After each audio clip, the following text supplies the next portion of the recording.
નમો અરિહંતાણં નમો સિદ્ધાણં નમો આયર્યાણં નમો ઉજ્જયાણં નમો લોયે સૌસાહુનં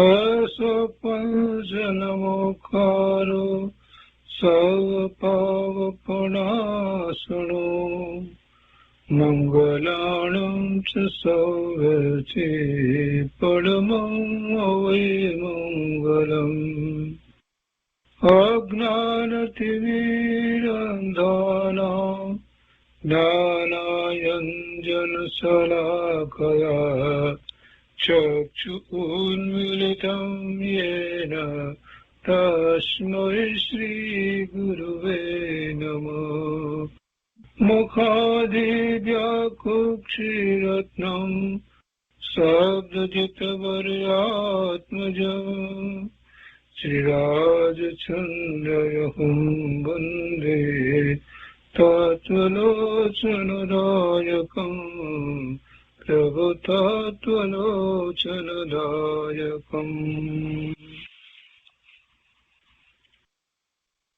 કૃપાળુદેવના રત્નામૃતનો સ્વાધ્યાય.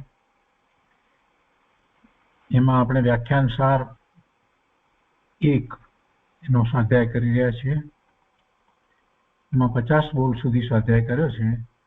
હવે આજે આગળ લઈએ છીએ. 50મા બોલમાં એમ કહ્યું કે સ્વચ્છંદે નિવૃત્તિ કરવાથી વૃત્તિઓ શાંત થતી નથી પણ ઉન્મત્ત થાય છે અને તેથી પડવાનો વખત આવે છે. અને જેમ જેમ આગળ ગયા પછી જો પડવાનું થાય છે તો તેમ તેમ તેને પછાટ વધારે લાગે છે, એટલે ઘણો તે ઊંડો જાય છે. અર્થાત પહેલામાં જઈ ખૂંચે છે. એટલું જ નહીં, પરંતુ તેને ત્યાં ઘણા કાળ સુધી જોરની પછાટથી ખૂંચ્યા રહેવું પડે છે. હવે એ પછીથી 51મો બોલ છે. હજુ પણ શંકા કરવી હોય તો કરવી, પણ એટલું તો ચોક્કસપણે શ્રદ્ધવું કે જીવથી માંડી મોક્ષ સુધીના જે 5 પદ, જીવ છે એટલે આત્મા છે, આત્મા નિત્ય છે, આત્મા કર્તા છે, આત્મા ભોગતા છે, કર્મનો કર્તા કર્મનો ભોગતા એમ એ લખ્યું છે, અને મોક્ષ છે, અને 6થું પદ મોક્ષનો ઉપાય છે. તો એમાં 5 પદ, મોક્ષ સુધીના 5 પદ, તો તે છે એવા 5 પદ છે. એટલે આત્મા છે, આત્મા નિત્ય છે, આત્મા કર્તા પણ છે, આત્મા ભોગતા પણ છે, અને મોક્ષ પણ છે, અને એનો ઉપાય પણ છે. તેમાં કાંઈ પણ અસત્ય નથી. આવો નિર્ણય કર્યા પછી તેમાં તો કોઈ દિવસ શંકા કરવી નહીં. એટલે આ જે 6 પદની વાત કહેવામાં આવી છે એમાં શંકા કરવા જેવું નથી. એ 5 પદ છે, અને 5મું પદ જે મોક્ષ, એનો ઉપાય પણ છે, અને એવો ઉપાય કરી અને અનંત જેવો સિદ્ધ થયા છે, મુક્તિ પામ્યા છે. એટલે એવો નિર્ણય કરવો, અને એ નિર્ણય કર્યા પછી તેમાં કોઈ દિવસ શંકા કરવી નહીં. અને એવી શંકા નહીં કરે તો જ મોક્ષનો ઉપાય એટલે કે મુક્તિ પ્રાપ્ત કરવા માટેનો પુરુષાર્થ થઈ શકશે. એમાં કોઈ દિવસ શંકા કરવી નહીં. અને એ પ્રમાણે નિર્ણય થયા પછી ઘણું કરીને શંકા થતી નથી. જો કદાચ શંકા થાય તો તે દેશ શંકા થાય છે. એટલે આપણે જેને આશંકા કહીએ ને તે દેશ શંકા. એટલે એમ કે એ વાત મને સમજાતી નથી, એમાં નહીં હોય, નથી એમ નહીં. આ કોને ખબર હોય કે નહીં હોય એવી રીતે એવી શંકા નહીં, પરંતુ એ હશે પણ મને એ ખ્યાલ આવતો નથી એ કેવી રીતે હશે. એમ એવી આશંકા, એટલે એવી દેશ શંકા અંદર. મૂળ વસ્તુમાં 5 પદની વાત કરીને છઠ્ઠો ઉપાય, તો એ સંબંધી કોઈ શંકા ન હોય, એ તો એમ જ છે. એવી જ રીતે નવ તત્વની વાત લઈએ તો નવ તત્વ સંબંધી કાંઈ શંકા ન હોય, કે 6 દ્રવ્ય સંબંધી કાંઈ શંકા ન હોય. પણ એના પરિણમન સંબંધીની કેટલીક સૂક્ષ્મ વાત જે આવે એમાં એને સમજાય નહીં, એટલે એને પ્રશ્ન થાય. અને એ પ્રશ્ન વિરોધ કરવા માટે, અસ્વીકાર કરવા માટે નહીં, પરંતુ વધારે સમજવા માટે હોય, અને એને આશંકા કહેવામાં આવે છે. એટલે એવું ક્યાંક થાય. અને અહીંયા દેશ શંકા એમ શબ્દ પ્રયોગ કર્યો છે. તો કહે છે કે જો કદાચ શંકા થાય તો તે દેશ શંકા થાય છે, અને તેનું સમાધાન થઈ શકે છે. પરંતુ મૂળમાં, એટલે જીવથી માંડી મોક્ષ સુધી અથવા તો તેના ઉપાયમાં શંકા થાય તો તે દેશ શંકા નથી, પણ સર્વ શંકા છે. મૂળ વસ્તુમાં એ 5 પદમાં જ જો શંકા થઈ ગઈ કોઈ પણ પદ વિશે, કોને ખબર આત્મા હશે કે કેમ, અથવા તો નિત્યપણા સંબંધી કે અનિત્યપણા સંબંધીની કે જે કંઈ વાત આત્મા વિશે કરવામાં આવે છે અનેકાંત દ્વારા, આત્માનું સ્વરૂપ નિત્ય છે, દ્રવ્યથી અને પર્યાયથી અનિત્ય છે, આ બધી વાતને જે રીતે સમજાવવામાં આવે છે, તો એમાં મૂળ વાત જે 5 પદની અંદર જે કહેવામાં આવી, એ આત્મા છે, આત્મા નિત્ય છે, આત્મા કર્તા છે, આત્મા ભોગતા છે, મોક્ષ છે અને મોક્ષનો ઉપાય છે, છઠ્ઠું પદ.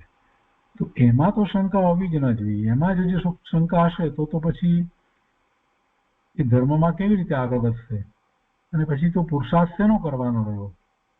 જેને મોક્ષ સંબંધી શંકા છે એને તો પછી મોક્ષનો પુરુષાર્થ કરવાની જરૂર લાગતી જ નથી.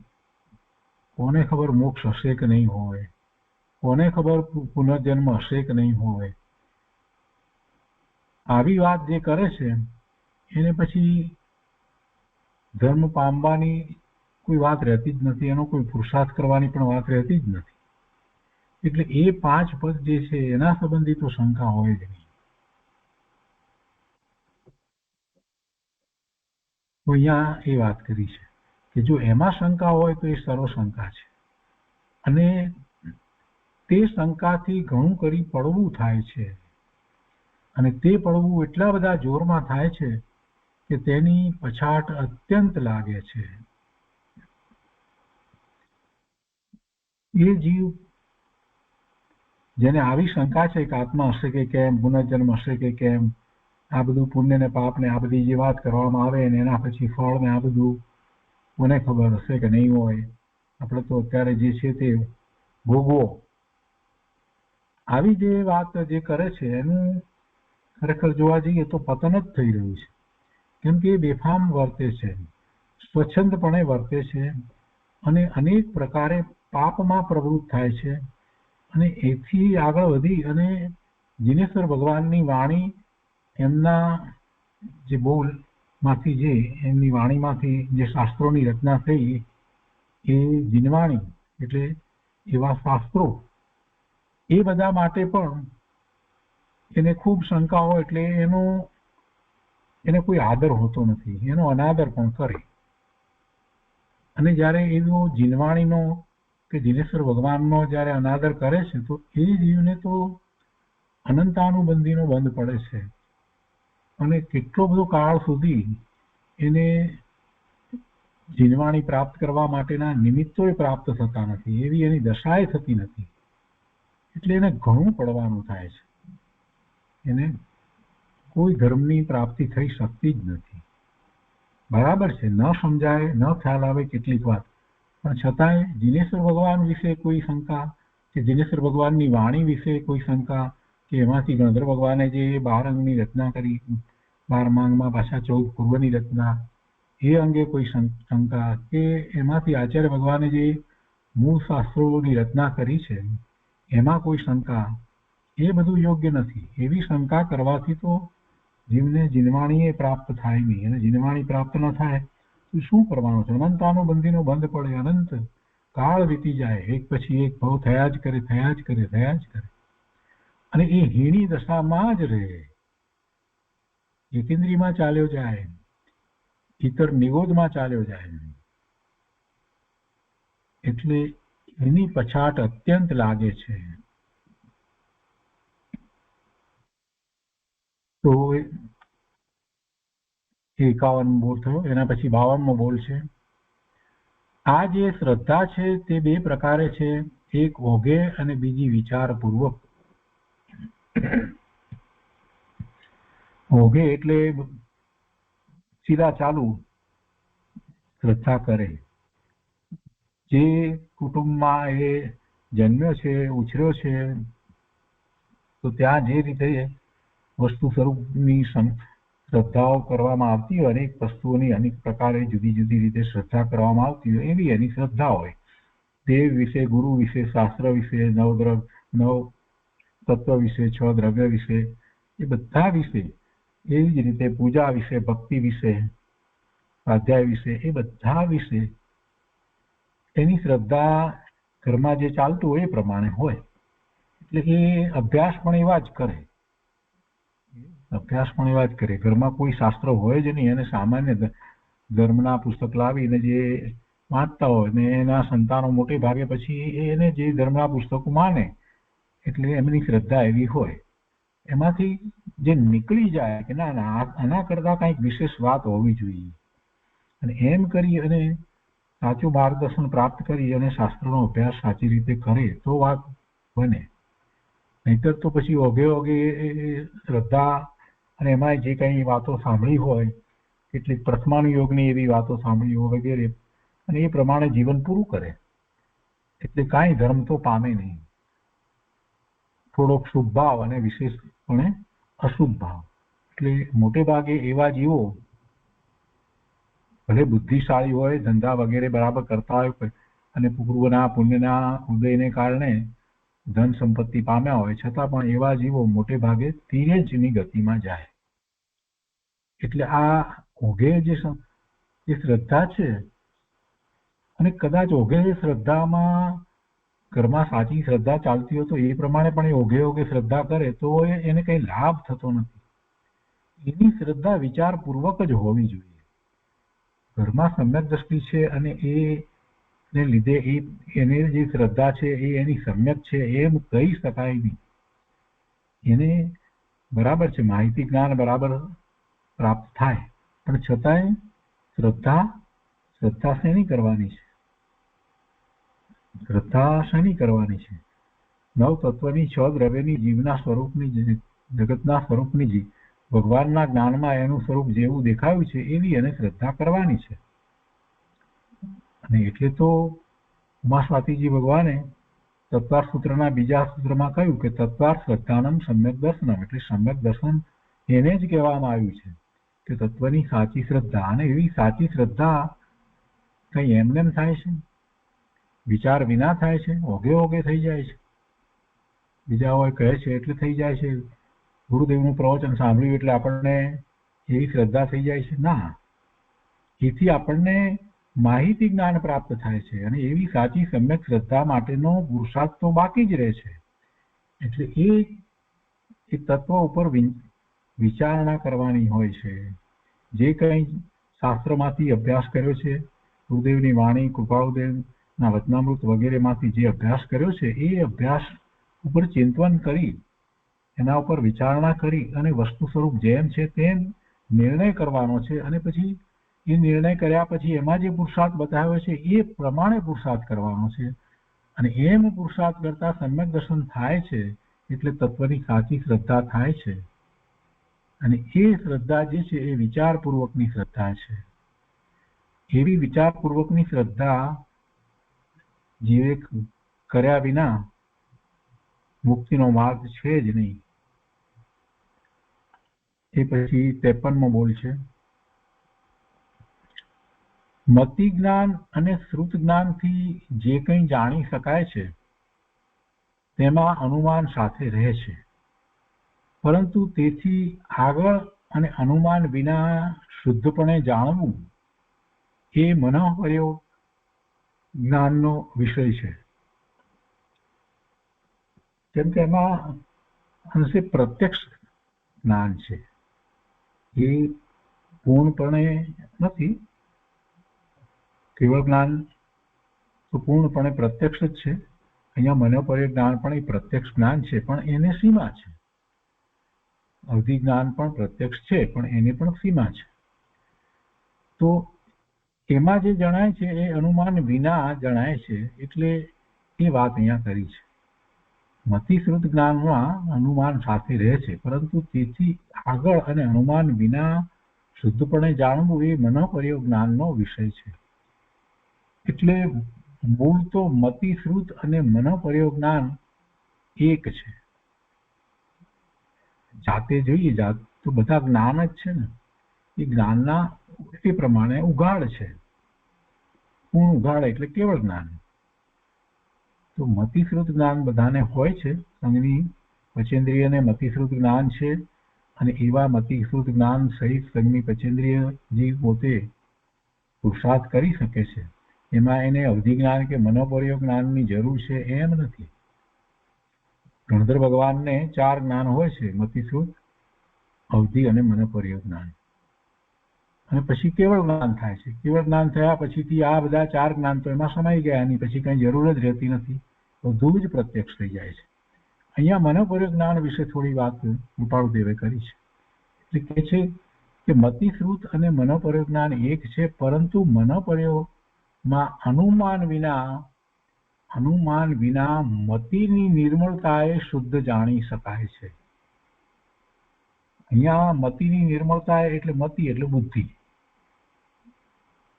મનોપર્યમાં અનુમાન વિના મતિની નિર્મળતા એટલે બુદ્ધિની નિર્મળતા એટલે પક્ષપાત રહિત પણ શુદ્ધ જાણી શકાય છે.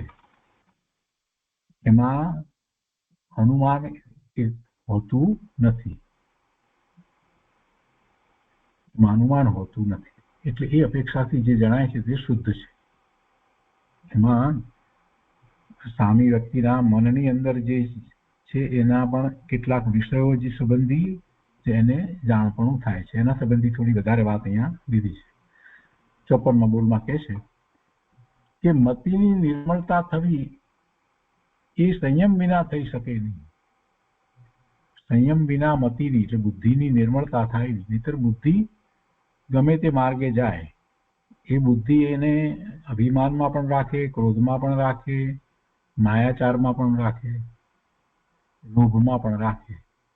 અનેક પ્રકારે એની બુદ્ધિ એ કષાય સહિત થાય. એટલે એવું કષાય વિના રહેવું એ બુદ્ધિની નિર્મળતા, એ મતિની નિર્મળતા થવી તો એ સંયમ વિના થઈ શકે નહીં. વૃત્તિને રોકવાથી સંયમ થાય છે. જો હવે સંયમ વિના થઈ શકે નહીં એમ કહી અને પછી એની સ્પષ્ટતા કરી છે કે વૃત્તિને રોકવાથી સંયમ થાય છે, અને તે સંયમથી મતિની શુદ્ધતા થઈ શુદ્ધ પર્યાયનું જે જાણવું અનુમાન વિના તે મનોપર્ય જ્ઞાન છે. આ મનોપર્ય જ્ઞાનની જરા બીજી રીતે કૃપાળુદેવે વ્યાખ્યા કરી છે. મનોપર્યાયમાં શું થાય છે, આપણે જાણવું થાય છે, એ આપણે જાણીએ છીએ. બીજાના મનમાં જે વાત છે એનું જાણવું એ રીતે આપણે સામાન્ય જાણીએ છીએ. પણ અહીંયા એક બીજી રીતે વાત લીધી છે કે સંયમને કારણે, હવે સંયમ છે ત્યારે હવે બુદ્ધિ કસાય સહિત વર્તતી નથી.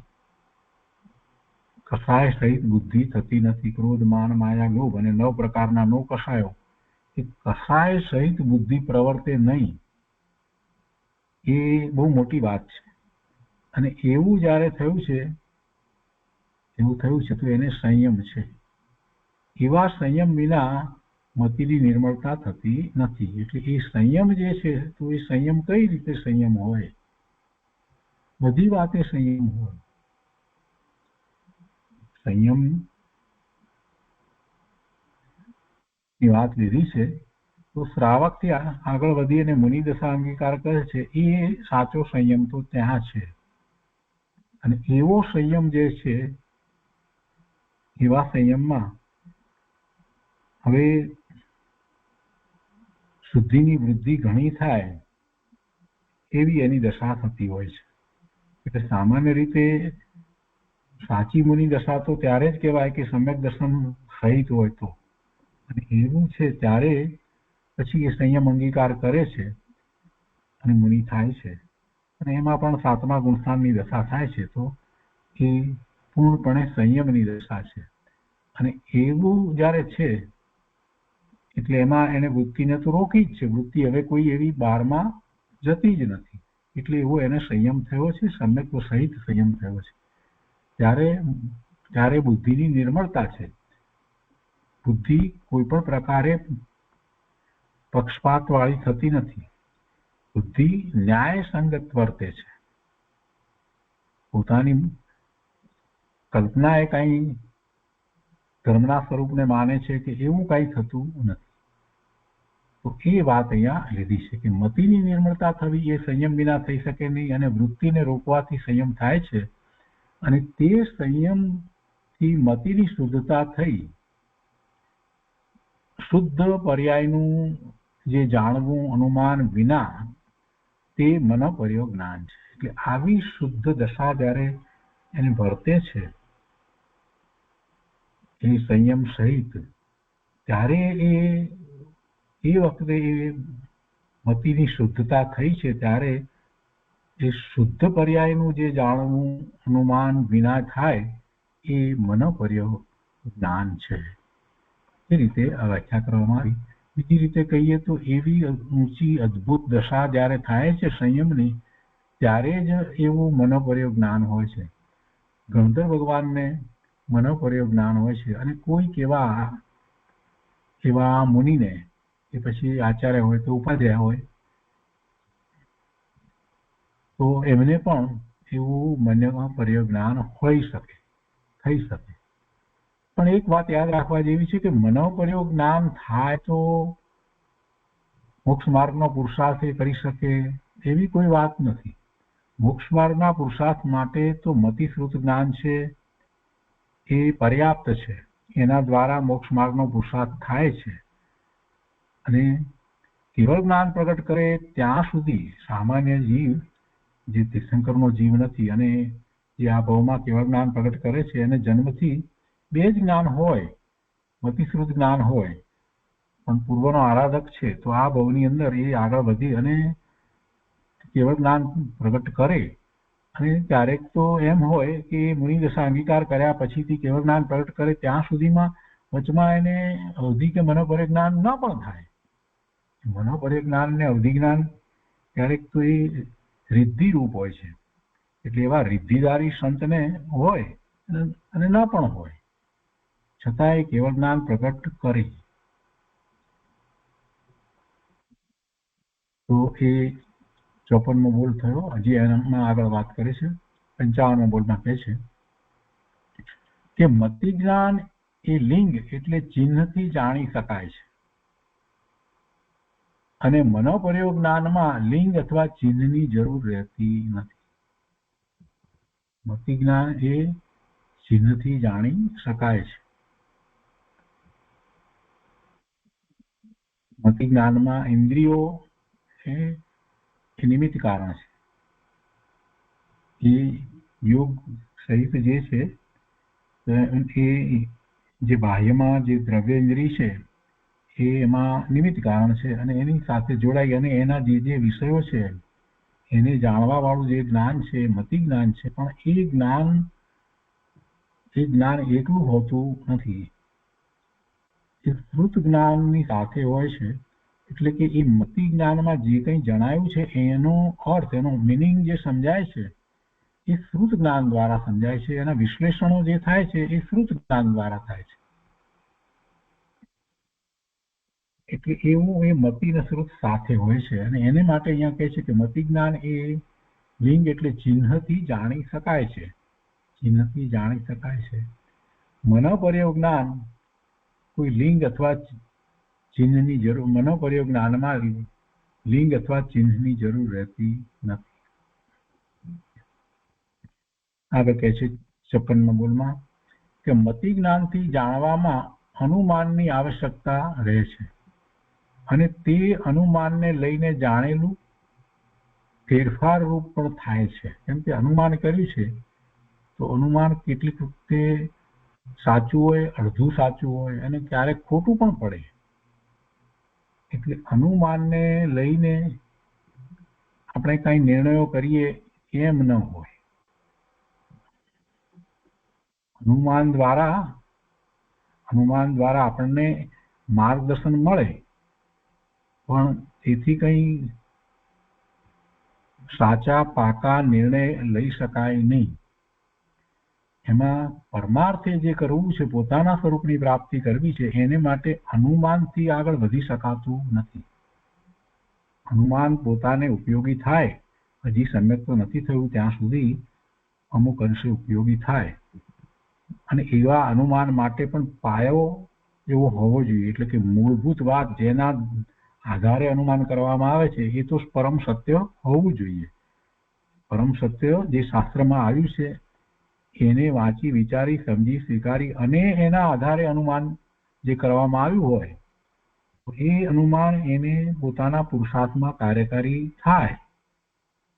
પણ છતાંય સાચો પુરુષાર્થ તો એ પોતે અનુભૂતિ કરે છે ત્યારે જ શરૂ થાય છે. એટલે અનુમાનને લઈ અને આગળ વધી જઈએ એમ હોતું નથી. અનુમાન થઈ શકે અને અનુમાનમાં શાસ્ત્રનો આધાર જીનવાણી જે છે એ મુખ્ય છે. એના વિના કરેલા અનુમાન જે છે એ બધા મિથ્યા છે. શાસ્ત્ર જીનવાણી વિના કરવામાં આવેલા અનુમાન જે છે એ બધા મિથ્યા છે. પણ છતાં અહીંયા એમ કે છે કે અનુમાનને લઈને જાણેલું ફેરફાર રૂપ પણ થાય છે. કેમ કે અનુમાન કર્યું છે ને ત્યારે અહીંયા તો વાત મનોપર્યની કરવી છે, તો કે એમાં અનુમાન નથી. એટલે કહે છે કે જ્યારે મનોપર્યને વિશે તેમ ફેરફાર રૂપ થતું નથી, એમાં કોઈ વચ્ચે બીજું આવતું નથી, અનુમાન આવતું નથી. જેમ છે તેમ એ પ્રત્યક્ષ જણાયું છે. જેમ કે તેમાં અનુમાનના સહાયપણાની જરૂર નથી. શરીરની ચેષ્ટાથી ક્રોધ આદિ પારખી શકાય છે, પરંતુ તેનું ક્રોધ આદિનું મૂળ સ્વરૂપ ન દેખવા સારું શરીરની વિપરીત ચેષ્ટા કરવામાં આવી હોય તો તે ઉપરથી પારખી શકવું, પરીક્ષા કરવી એ દુર્ઘટ છે. આ ઉદાહરણ આપીને સમજાવ્યું કે કોઈને ક્રોધ થયો હોય તો એના શરીરની ચેષ્ટાથી ખ્યાલ આવે કે આ અત્યારે ક્રોધમાં છે, ગુસ્સે થયો છે એવું ખ્યાલમાં આવે. પણ છતાં એ દરેક વખતે સાચું પડે એમ ન બને. કોઈ જીવ અંદરમાં જ સમસમી રહ્યો અને બહારમાં શરીરની ચેષ્ટા એવી થતી ન હોય, ક્રોધની ચેષ્ટા દેખાય નહીં, બહારથી શાંત દેખાય, તો એને માટે અનુમાન ન થઈ શકે કે ક્રોધમાં છે. છતાં એ ક્રોધમાં હોય એટલે એ વાત લીધી છે. પરંતુ તેનું ક્રોધાદિનું મૂળ સ્વરૂપ ન દેખાવા માટે શરીરની વિપરીત ચેષ્ટા કરવામાં આવી હોય તો એ પારખી શકવું, પરીક્ષા કરવામાં આવી હોય એટલે એને એ ન દેખાય ક્રોધ એ માટે થઈ અને એને ચેષ્ટા આખી જુદી રીતે કરી હોય. જાણે કે એ આનંદમાં છે એવી ચેષ્ટામાં હોય, ખરેખર તો એ ક્રોધમાં હોય, તો એ પારખી શકવું અઘરું છે. પરીક્ષા કરવી એ દુર્ઘટ છે. તેમજ શરીરની ચેષ્ટા કોઈ પણ આકારમાં ન કરવામાં આવી હોય છતાં તદ્દન ચેષ્ટા જોયા વિના તેનું ક્રોધાદિનું જાણવું તે અતિ દુર્ઘટ છે. છતાં તે પ્રમાણે પરભારું થઈ શકવું તે મનોપર્ય જ્ઞાન છે. એટલે કે એની ચેષ્ટા ભલે એવી ન થતી હોય છતાં પણ એ ક્રોધમાં છે તો એના જે ભાવ અંદરમાં જે ચાલી રહ્યું છે મનમાં એ મનોપર્ય જ્ઞાન દ્વારા તો બરાબર જ જણાય, સ્પષ્ટ જ ખ્યાલમાં આવે. એમાં અઘરું થતું નથી. એટલે કે છે કે ભરભારું થઈ શકવું તે મનોપર્ય જ્ઞાન છે. એ ભલે દુર્ઘટ રહેવું, અનુમાન દ્વારા આપણે કરવાનો પ્રયત્ન કરીએ તો ન પણ ખ્યાલ આવે, પણ મનોપર્ય જ્ઞાન દ્વારા તો એ ખ્યાલમાં આવી શકે. એટલી અહીંયા વાત કરવી છે. 56 બોલ થયો. હવે 57 અહીંયા વિષય થોડો બદલે છે. લોકોમાં ઓઘ સંજ્ઞાએ એમ માનવામાં આવતું કે આપણને સમ્યક્ત્વ છે તે સી રીતે તે કેવળી જાણે, આપણને સમ્યક્ત્વ છે કે નથી, કે શું છે, કેવી રીતે, એ બધું તો કેવળી પરમાત્મા જાણે, સર્વજ્ઞ જાણે. એવું લોકોમાં ઓઘ સંજ્ઞાએ માનવામાં આવતું. ઓઘ સંજ્ઞા એટલે ઉપરથી ચાલ્યું આવતું હોય, એના દાદા કહેતા હોય તો પછી એના પિતાએ કહેતા હોય ને એ કહેતો હોય, બધા એમ ચાલ્યા આવતા હોય. બીજો કોઈ એ વિશે વધારે અભ્યાસ કે કોઈ બીજું એવું માર્ગદર્શન પ્રાપ્ત કર્યું હોય એવું કાંઈ હોય નહીં, શાસ્ત્રના અભ્યાસ વગેરે હોય નહીં, સમ્યક્ત્વનો પુરુષાર્થ હોય નહીં. એટલે પછી એવી વાત કરે કે સમ્યક્ત્વની તો ભાઈ ખબર પડી શકે નહીં આપણને, એ તો ભગવાનને ખબર પડે, આવું બોલે. જે એવો પુરુષાર્થ નથી કરતા એ રીતે બોલતા હોય. એટલે એ વાત કરી છે કે લોકોમાં ઓઘ સંજ્ઞાએ એમ માનવામાં આવતું કે આપણને સમ્યક્ત્વ છે કે સી રીતે તે કેવળી જાણે. નિશ્ચય સમ્યક્ત્વ છે એ વાત તો કેવળી ગમે છે. ચાલતી રૂઢિ પ્રમાણે એમ માનવામાં આવતું. નિશ્ચય સમ્યક્ત્વ છે એ વાત કેવળી જાણે, આપણે તો જાણી શકીએ નહીં. આવું ઓઘ સંજ્ઞાએ લોકો માને. જેને કાંઈ ધર્મની ખબર નથી, જે સમ્યક્ત્વનો પુરુષાર્થ કરતા નથી, એને એમ હોય. જે સમ્યક્ત્વનો પુરુષાર્થ કરે છે, સમ્યક્ત્વ સન્મુખ થયા છે, ખૂબ એની રુચિ છે, એને તો ખ્યાલમાં આવે છે, પોતાને સમ્યક દર્શન થાય છે તો પણ ખ્યાલમાં આવે છે, અને બીજાને સમ્યક દર્શન થયું છે તો પણ ખ્યાલમાં આવે છે. એટલે આ તો રૂઢિગત જે ચાલતું હતું એની વાત પહેલા તો લીધી છે. એ ચાલતી રૂઢિ પ્રમાણે એમ માનવામાં આવતું કે સમ્યક્ત્વની ખબર ન પડે. પરંતુ બનારસી દાસ અને બીજા તે દશાના પુરુષો એમ કહે છે કે અમને સમ્યક્ત્વ થયું છે, એ નિશ્ચયથી કહીએ છીએ. બનારસી દાસ અને એવી દશા જેમની હતી એવા બીજા પણ જ્ઞાની પુરુષોએ વાત કરી છે. એમને કહ્યું કે અમને સમ્યક્ત્વ થયું છે, એ નિશ્ચયથી કહીએ છીએ. એટલે એ ઉપરથી વાત આખી બદલાઈ કે ના, સમ્યક્ત્વ થયું હોય એ ખ્યાલમાં આવે જ. જો બનારસી દાસ એને સમ્યક્ત્વ થયું છે અને એ નિશ્ચયથી કહે છે તો એનો અર્થ એ છે કે સમ્યક્ત્વ થાય એની એને તો ખબર પડે જ, પોતાને તો ખબર પડે જ. એ 57મો બોલ છે. એ પછી 58મો બોલ છે. એમાં કહે છે કે શાસ્ત્રમાં એમ કહેવામાં આવ્યું છે કે નિશ્ચય સમ્યક્ત્વ છે કે સી રીતે તે કેવળી જાણે, તે વાત અમુક નયથી સત્ય છે. તેમ કેવળ જ્ઞાની સિવાય પણ બનારસી દાસ વગેરે એ મોઘમપણે એમ કહ્યું છે કે અમને સમ્યક્ત્વ છે અથવા પ્રાપ્ત થયું છે, તે વાત પણ સત્ય છે. કારણ નિશ્ચય સમ્યક્ત્વ છે તે દરેક રહસ્યના પર્યાય સહિત કેવળી જાણી શકે એ અપેક્ષાથી વાત છે. શાસ્ત્રમાં જે કહેવામાં આવ્યું છે કોઈ અપેક્ષાથી, નિશ્ચય સમ્યક્ત્વની જે વાત, એની સૂક્ષ્મતાની જે કંઈ વાત જે એને કેવળી જાણે. દાખલા તરીકે કોઈને સમ્યક્ત્વ થયું છે તો એને જે અનુભૂતિ થાય છે, અનંત ગુણોનો એક અંશ પ્રગટે છે, એની અનુભૂતિ થાય છે, અને એમાં જે એને જણાય છે તો એ કંઈ પૂરેપૂરું બધું જ ખ્યાલમાં આવ્યું છે એવી વાત નથી હોતી. એટલે એના અંશ પ્રગટ્યા હોય છે. જ્યારે કેવળીને તો બધું જ સ્પષ્ટ છે. હવે જ્યારે કેવળીને બધું સ્પષ્ટ છે તો કોઈ જીવને જે સમ્યક્ત્વ થયું છે અને એની જે રીતે દશા છે, ખૂબ શરૂઆતની ભૂમિકા છે, તો પણ એ કેવળી તો જાણે. એટલે શાસ્ત્રમાં એ કોઈ અપેક્ષાથી એમ કહેવામાં આવ્યું છે કે શાસ્ત્રમાં એમ કહેવામાં આવ્યું છે કે નિશ્ચય સમ્યક્ત્વ છે કે સી રીતે તે કેવળી જાણે, તે વાત અમુક નયથી સત્ય છે. અમુક અપેક્ષાથી એમ કંઈક વાત શાસ્ત્રમાં હોય છે. તેવી રીતે કેવળ જ્ઞાની સિવાય પણ બનારસી દાસ વગેરે મોઘમપણે એમ કહ્યું છે કે અમને સમ્યક્ત્વ છે અથવા સમ્યક્ત્વ પ્રાપ્ત થયું છે, તો તે વાત પણ સત્ય છે, એ પણ કંઈ ખોટું નથી. કારણ નિશ્ચય સમ્યક્ત્વ છે તે દરેક રહસ્યના પર્યાય સહિત કેવળી જાણી શકે. નિશ્ચય સમ્યક્ત્વ છે તો પછી એની જે સમ્યક્ત્વની પર્યાયો જે થાય છે એની સૂક્ષ્મતા સહિત, એના રહસ્ય એટલે સૂક્ષ્મતા સહિત એની જે પર્યાયો છે એને તો કેવળી જાણી શકે. એટલે એ અપેક્ષાથી એમ કહેવામાં આવ્યું કે એને કેવળી જાણે. પણ પોતાને જે અનુભૂતિ છે એને જીવ ન જાણે એમ હોતું નથી. અને આગળ પણ કહે છે કે અથવા દરેક પ્રયોજનભૂત પદાર્થના હેતુ અહેતુ સંપૂર્ણપણે જાણવા એ કેવડી સિવાય બીજાથી બની શકતું નથી. ત્યાં આગળ નિશ્ચય સમ્યક્ત્વ કેવડી ગમ્ય કહ્યું છે. આ રીતે નિશ્ચય સમ્યક્ત્વને કેવડી ગમ્ય કહ્યું છે. કઈ રીતે? દરેક રહસ્યના પર્યાય સહિત કેવડી જાણી શકે છે અથવા દરેક પ્રયોજનભૂત પદાર્થના હેતુ અહેતુ સંપૂર્ણપણે જાણવા એ કેવડી સિવાય બીજાથી બની શકતું નથી. તો ત્યાં આગળ નિશ્ચય સમ્યક્ત્વ કેવડી ગમ્ય છે એમ કહેવામાં આવ્યું છે.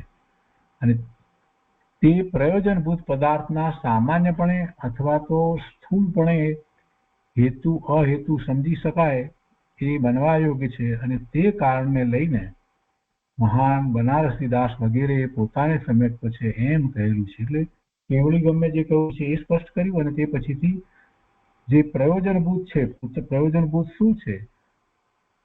તો પોતાને સમ્યક્ત્વ થયું છે, તો શ્રદ્ધા સમ્યક થઈ છે અને સાચી શ્રદ્ધા થઈ છે, તો હવે એને મોક્ષ માર્ગમાં પદાર્પણ કર્યું છે. એટલે પરમાર્થ સિદ્ધત્વની પ્રાપ્તિ છે અને એની શરૂઆત સમ્યક્ત્વથી થાય છે. એ પ્રયોજન અત્યારે વર્તમાનમાં એ છે. તો એવું પ્રયોજનભૂત જે કંઈ જાણવું, પદાર્થોનું જે રીતે જાણવું, શ્રદ્ધવું, એટલે કે જગતમાં જેટલા પ્રકારના પદાર્થો અને નવતત્વો આ બધાનું સમ્યકપણે જાણવું, એવી શ્રદ્ધા કરવી એ જરૂરી છે. તો એવી શ્રદ્ધા જ્યારે તત્વની એવી યથાર્થ શ્રદ્ધા થઈ છે, છ દ્રવ્યોના પરિણમન વગેરેની યથાર્થ સાચી શ્રદ્ધા થઈ છે, એટલે એને એમ કહેવાય કે તત્વની યથાર્થ શ્રદ્ધા થઈ છે, તત્વાર્થ શ્રદ્ધાનમ. અને એટલે એવા તત્વાર્થ શ્રદ્ધાનમને સમ્યક દર્શન કહેવામાં આવ્યું છે. પણ એ માત્ર માહિતીરૂપ નથી.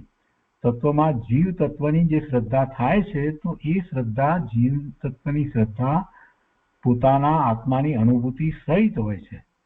તો એવું જેને થયું છે, એવા બનારસીદાસ જેવા એવા જ્ઞાની પુરુષ એમ કહે છે, તો એ વાત પણ બરાબર છે કે પોતાને સમ્યક્ત્વ થયું છે અને તત્વની યથાર્થ શ્રદ્ધા જેવી ભગવાને કહી છે એવી પોતાને હવે સમ્યકપણે છે. તો એ વાત અહીંયા કરી છે કે તે પ્રયોજનભૂત પદાર્થના સામાન્યપણે અથવા સ્થૂળપણે હેતુ અહેતુ સમજી શકાય એ બનવા યોગ્ય છે. અને તે કારણને લઈને મહાન બનારસીદાસ વગેરે પોતાને સમ્યક્ત્વ છે એમ કહેલું છે. 58 પછી 59માં બોલમાં કહે છે કે સમયસારમાં મહાન બનારસીદાસે કરેલી કવિતામાં અમારે હૃદયને વિશે બોધ બીજ થયું છે એમ કહેલું છે. અર્થાત પોતાને વિશે સમ્યક્ત્વ છે એમ કહ્યું છે. સમયસારમાં એટલે નાટક સમયસાર, બનારસીદાસનું નાટક સમયસાર, એ અહીંયા સમજવાનું છે. એમાં એમણે જે રચના કરી છે, કાવ્યમય રચના કરી છે નાટક સમયસારમાં, તો એમાં અમારે હૃદયને વિશે બોધ બીજ થયું છે એમ કહેલું છે. અર્થાત પોતાને વિશે સમ્યક્ત્વ છે એમ કહ્યું છે.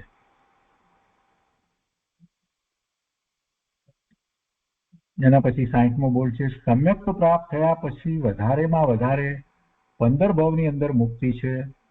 અને જો ત્યાંથી તે પડે છે તો અર્ધપૂતગલ પરાવર્તન કાળ ગણાય. જો પડે એટલે દરેકને અર્ધપૂતગલ પરાવર્તન કાળ જેટલો બધો લાંબો કાળ થાય એવો કોઈ નિયમ નથી, પણ એટલા સુધી વધારેમાં વધારે કાળ એટલો થઈ શકે એમ કહ્યું છે.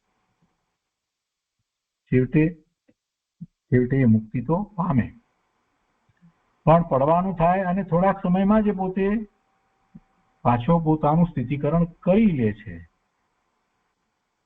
કોઈકને થોડાક વધારે સમય પણ લાગે, કોઈકને એ પછીથી ક્યાંક એવો ભાવ પણ નીકળી જાય તો પછી પાછો એ કરી લે છે. પણ છતાંય એટલે સુધી વાત લીધી છે કે અર્ધપૂતગલ પરાવર્તન કાળ સુધી પણ એ જે સમ્યક્ત્વ વમી ગયું છે તો પાછો સંપિતિ થઈ અને આગળનો પુરુષાર્થ કરી શકે. એટલે વધારેમાં વધારે કાળની અપેક્ષાથી અર્ધપૂતગલ પરાવર્તન કાળ થયો છે. અર્ધપૂતગલ પરાવર્તન કાળ ગણાય તો પણ તે એમ ધારો કે થાય વધારેમાં વધારે કાળ છે તો પણ તે સાદી શાંતના ભાંગામાં આવી જાય છે એ વાત નિઃશંક છે. સાદી એટલે આદિ સહિત અને શાંત એટલે અંત સઅંત. આદિ છે અને એનો અંત પણ છે. એના ભાંગામાં એ આવી જાય એ વાત નિઃશંક છે. એટલે મોક્ષ માર્ગમાં એને પદાર્પણ થાય છે એટલે એની આદિ છે અને એને પછી અંત એટલે કે આ જે સંસાર પર્યાય જે છે એનો અંત આવે. છેવટે અર્ધપૂતગલ પરાવર્તન કાળ વીતી જાય ત્યાં સુધી પણ એને કદાચ રખડવું થયું હોય તો પણ છેવટે એનો અંત આવે અને એ મુક્તિને પ્રાપ્ત કરે. એ વાત નિઃશંક છે, એમાં કોઈ શંકા નથી. તે પછીથી 61 માં સમ્યક્તના લક્ષણોની વાત કરી છે. પહેલું છે કસાયનું મંદપણું અથવા તેના રસનું મોળાપણું. બીજું મોક્ષ માર્ગ તરફ વલણ. ત્રીજું સંસાર બંધન રૂપ લાગે અથવા સંસાર ખારો ઝેર લાગે. ચોથું સર્વ પ્રાણી ઉપર દયાભાવ, તેમાં વિશેષ કરી પોતાના આત્મા તરફ દયાભાવ. અને પાંચમું સતદેવ, સતધર્મ, સદગુરુ ઉપર આસ્થા. તો આ પાંચની વાત આપણે વિસ્તારપૂર્વક આવતા સ્વાધ્યાયમાં લઈશું અને સાથે સમ્યક્ત્વના જે 8 અંગો હોય છે એની પણ વાત લઈશું અને સમ્યક્ત્વના લક્ષણો જે દ્વારા સંકેતી ઓળખાય એ 5 લક્ષણો એની પણ વાત લઈશું. એટલે એ બધું આપણે એક સાથે લઈશું. આજનો સ્વાધ્યાય અહીંયા સુધી રાખીએ છીએ.